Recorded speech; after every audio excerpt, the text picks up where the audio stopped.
Arlotto and members of the board, my name is Brendan Maltese. Anne Arundel County became my home when my family moved here in 7th grade.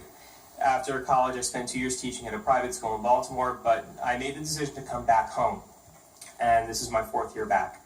I married my wife 2 summers ago and convinced her to move from her home in Calvert County up to here, where she now also teaches. We're currently in the process of buying a home, so we've chosen to be here to stay, both as Anne Arundel County residents and AACPS employees. Looking at our projected monthly payment, we know we're going to be living on a tight budget in our new home, but if our paychecks stick to the published schedule and we receive reasonable cost of living adjustments, we're going to be just fine in a couple years. I'm hesitant about this, though, because I know many of my colleagues made similar assessments of their financials back in 2008, and that temporarily tight budget has overstayed its welcome. I hope this board will continue to advocate for our salaries to be funded and our healthcare crisis to be solved without an increase in cost on our end. I watch most of your meetings very closely, and I know that you agree with increasing our compensation package. I hope Dr. Arlotto's budget request will not only include the contractually required step increase, but also work to chip away at the 5 steps that haven't been funded, as well as provide a cost of living adjustment so these steps actually feel like a raise to reward experience instead of just helping to tread water for another year.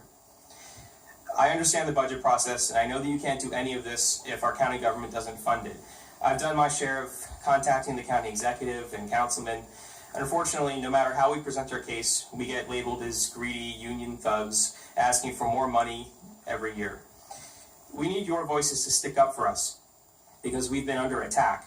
For example, the governor's office blamed the reduction of next year's spring break on a dozen union service days, even though he's referring to county-run PD sessions that don't affect the day count.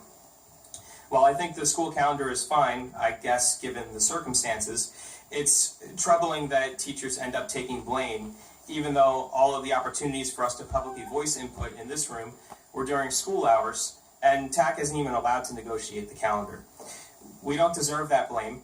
However, we're the ones who take it, and I saw no effort by the school system to come to our defense and correct that record. Look, I'm not here to get rich. I just want to have some assurance that I'll be able to live comfortably.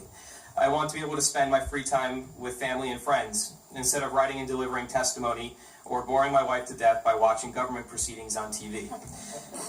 Being involved in this process isn't a hobby that I particularly want to have, but I do it for the future of my family and my students. So will you be bold and fight for us? My college degree is in music education, not political science, economics, or law. Please help me stay focused on teaching music and worrying less about being able to afford my future.